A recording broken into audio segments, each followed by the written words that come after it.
Olá pessoal, tudo bem? Então, hoje nós estamos vivendo tempos de luta, não é verdade? Muita luta, em todas as áreas. Não é só você, não sou só eu, não é só na nossa cidade, no nosso país. O mundo vive tempos de luta. Mas, no final das contas, se você pode lutar, isso é bom. Lutar é bom. Mas eu queria te dizer uma coisa que talvez pareça difícil de compreender a princípio, mas você vai entender ao final.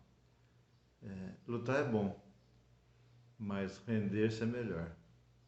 Não é verdade? É? Não sei, né? Vamos ver. Então, uma das coisas que me motivou a começar essa página foi justamente sobre uma mensagem que eu dividi com algumas pessoas em alguns lugares e que impactou profundamente o meu coração. Então eu queria dividir rapidamente com vocês aqui alguma coisa sobre rebeldia, submissão e rendição. Se eu falei que lutar é bom, mas render-se é melhor, aqui nessas três palavras a gente vai trabalhar um pouquinho. Rebeldia, todo mundo sabe o que é, né? Insubordinação, teimosia, quem não aceita a autoridade. E salvo em exceções, em circunstâncias muito especiais, a rebeldia não é uma coisa boa, né? E a gente nunca quer ser taxado de rebelde, nós nunca somos.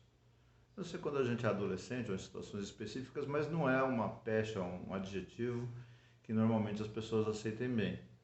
Especialmente se você é uma pessoa comprometida, séria, se diz discípulo de Jesus, mas ainda que a gente tem dificuldade de aceitar essa designação, esse adjetivo para nós, essa qualificação ou desqualificação. Mas por hora a gente vai deixar a rebeldia de lado e eu queria trabalhar um pouquinho aqui sobre as diferenças entre submissão e rendição. Naturalmente que essas palavras são intercambiáveis, em muitas circunstâncias elas têm significados idênticos, mas eu quero trabalhar aqui hoje particularmente nas diferenças dessas duas palavras e você vai entender. Ser rebelde não é bom. Não é bom nunca, em circunstância nenhuma. Afeta a nossa volta, afeta a autoridade e afeta também a nós mesmos negativamente. Mas ser submisso, normalmente a palavra submissão, salvo aquelas submissões doentias, de relações doentias e tal, e tóxicas, normalmente a submissão, especialmente do ponto de vista cristão, é visto como uma coisa boa. E rendição? A rendição é um outro nível de submissão. Vou explicar. Submissão em geral, num sentido estrito, como a própria palavra diz, você está sob missão, no sentido que você aceita a autoridade, você aceita os comandos, você se submete para cumprir um propósito. Você quer ver? O soldado é submisso ao capitão no quartel? É submisso ao capitão para aquela atividade específica militar. Na sua casa, se o sargento, capitão, coronel, general for lá na sua casa dizer que tipo de comida ele deve comer, que horas ele deve ir para a cama, qual é o canal de televisão mais adequado, em quem ele deve votar, ele já não vai ser mais submisso. Isso vai implicar numa insubmissão dele lá no quartel? Não, uma coisa não tem nada a ver com a outra. Então, a nossa obediência atrelada a uma missão.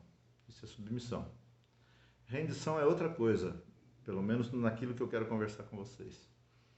Porque obviamente que existem rendições negociadas, desde as rendições das guerras, quanto as rendições de alguém que tem um refém e chama o juiz, a televisão, seja lá quem for, para que ele possa negociar os termos da rendição.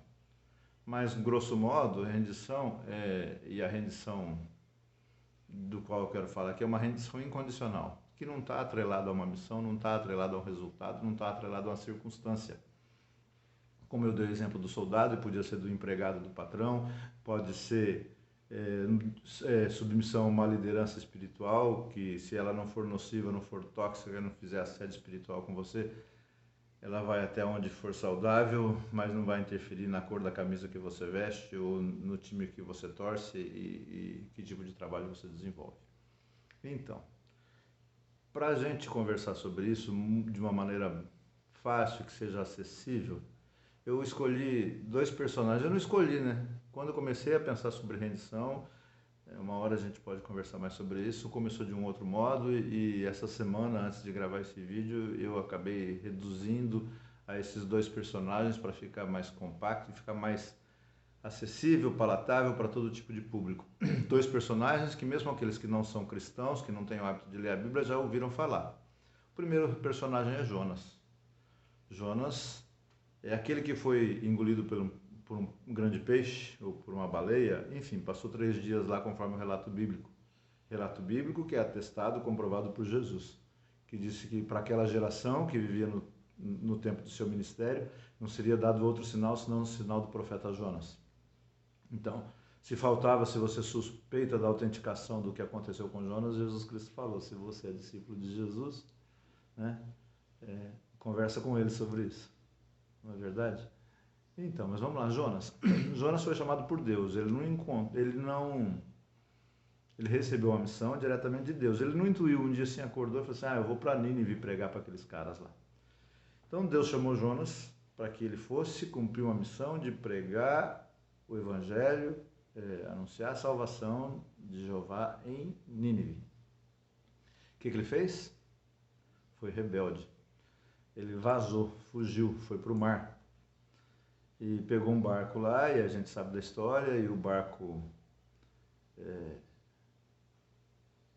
acabou sofrendo tempestade e tal, e jogaram no mar e ele foi engolido por um grande peixe.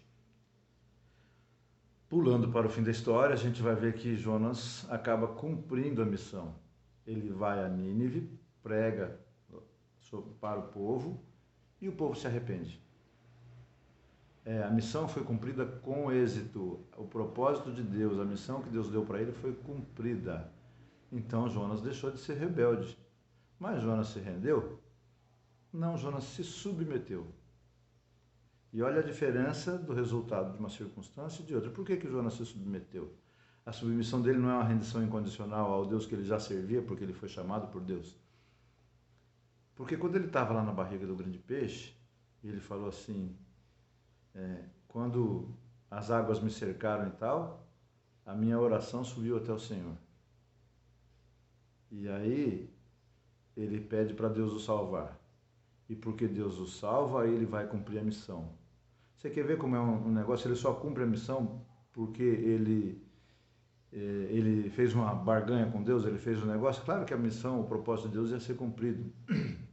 Mas para a gente ilustrar aqui, na oração que está lá no capítulo 2 de Jonas, ele diz assim, depois você dá uma olhada lá, aquilo que eu votei, eu pagarei.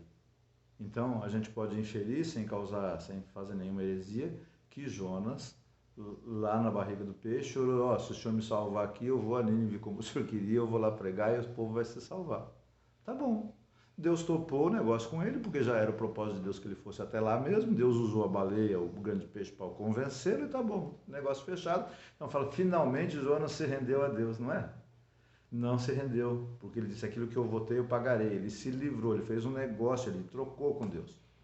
Você quer prova inconteste de que ele não se rendeu? Quando ele cumpriu a missão e os ninivitas se converteram, ele 2 vezes pede para morrer. Ele pede para morrer quando as pessoas se convertem, e ele fala, por isso que eu não queria vir quando o Senhor me chamou, porque eu sabia que o Senhor é compassivo e tardio em irar-se e que perdoa os pecados e tal. Então, apesar de ele ser servo de Deus, foi chamado por Deus, ele tinha um coração rebelde. Então a submissão muitas vezes vai mascarar um coração rebelde. Ele cumpriu a missão dele, o povo se converteu. Mas qual é a consequência quando você cumpre o chamado de Deus, você cumpre a missão de Deus, você trabalha na igreja, você vive para a igreja, você prega para as pessoas, você ensina o evangelho, você faz o bem, você socorre os necessitados, você é um bom profissional, você trabalha direito, mas você faz isso por causa ou para ganhar recompensa, ou para fugir do castigo, como foi o caso de Jonas, mas o teu coração é rebelde. Você não desfruta dos resultados, porque uma cidade inteira se converteu e Jonas falou 2 vezes, eu quero morrer. Tristemente, a última palavra de Jonas registrada na Bíblia é, melhor seria morrer do que viver. Depois Deus diz que ele teria que se compadecer de uma cidade, porque ele é um Deus compassivo mesmo, e o livro de Jonas termina com a palavra de Deus. E Jonas cumpriu a missão, como eu e você podemos estar cumprindo a nossa missão na terra, de sermos filhos que honram os seus pais, de sermos maridos, esposas que cuidam dos filhos, que se amam, pessoas que fazem o bem, bons profissionais, que tratam bem o seu vizinho, mas o nosso coração é um coração rebelde. A gente não desfruta das vitórias como deveria, da vitória do outro como deveria. Porque se eu de fato sou essa pessoa boa que quer o bem do próximo e tal, quando o próximo se dá bem, eu vou comemorar com ele, né? E não falar, poxa vida, melhor seria morrer do que viver. E agora eu vou dar um outro exemplo de como a rendição é incondicional. A rendição aos pés de Cristo é incondicional. Deve ser incondicional, não depende das circunstâncias. Outro personagem que todo mundo conhece é Jó. Jó era um homem reto, que se desviava do mal. Dito isso da própria boca de Deus. E ele foi atingido pelos males. E quando a mulher dele reclamou, disse para ele, amaldiçoa o teu Deus e morre, porque ele teria motivos, né? Porque o próprio relato bíblico diz que foi Deus que permitiu que ele sofresse aquilo. Ele diz, falas como uma doida. Recebemos de Deus o bem, não receberíamos também o mal? Olha como ele é rendido a Deus. Como ele é rendido a Deus independentemente das circunstâncias. Ele se rende incondicionalmente. Se Deus me der o bem, aleluia, glória a Deus. Se Deus me der o mal, também vou aceitar. Ele seja louvado. Porque a rendição de Jó era incondicional. Vamos ver o resultado de qual é a diferença do resultado na sua e na minha vida sobre rendição e submissão? Submissão você vai cumprir, vai ter sucesso na tarefa. A tarefa pode ser bem executada, mas o prazer, a alegria não vai ser, você não vai desfrutar como devia. E o teu coração, e a tua submissão pode, em alguns casos, estar escondendo um coração rebelde. Lá ao final do capítulo 42 de Jó, depois dele ter passado por todo aquele sofrimento, ele diz assim, me perdoa, ou como dizendo, me perdoa, Senhor, nas conversas derradeiras com Deus, eu falei de coisas maravilhosíssimas demais para mim, coisas que eu não entendia. Muitas vezes nós queremos ser os teólogos para o mundo, né? Ensinar todo mundo, a gente fala das coisas de Deus como se Deus coubesse na caixinha que a gente quer, na forma que a gente prefere. O sofrimento que foi, em tese, não merecido, que Jó recebeu, resultou nisso aí, porque ele era rendido desde a origem. Ele disse, se eu recebo de Deus o bem, não receberia também o mal? E aí ele diz finalmente, antes eu te conhecia de ouvir falar, agora os meus olhos te veem. A missão executada, a tarefa executada para Jonas não rendeu alegria, não rendeu contentamento, porque ele submeteu apenas por causa de uma missão, por causa de uma tarefa, para não morrer na barriga do peixe ou para receber o favor de Deus. Mas o coração de Jonas já era rebelde. E a gente não sabe como termina a história de Jonas, mas a gente sabe como termina o registro bíblico, ele querendo morrer. E Jó, depois de passar por tudo isso, só teve a sua vida poupada, recebe um monte de dificuldade, perdeu os filhos, perdeu a riqueza, perdeu o respeito, até dos amigos. E aí ele diz assim, antes eu te conhecia de ouvir falar, agora os meus olhos te veem. Que nós não nos atrevamos a falar, a supor, a colocar as nossas convicções a respeito das coisas maravilhosíssimas que Deus tem para nós, mas que nós nos rendamos incondicionalmente a Jesus Cristo, de tal modo que até o bem, até o mal ele transforma em bem. E a gente pare de falar sobre um Deus que a gente já ouviu falar, pare de reproduzir um vocabulário gospel, evangeliquez, um dialeto específico de quem se diz cristão, e a gente possa, rendido, ser transformado de glória em glória, dia a dia, pelo sangue de Jesus Cristo. Tenham um dia muito feliz e abençoado. Tchau.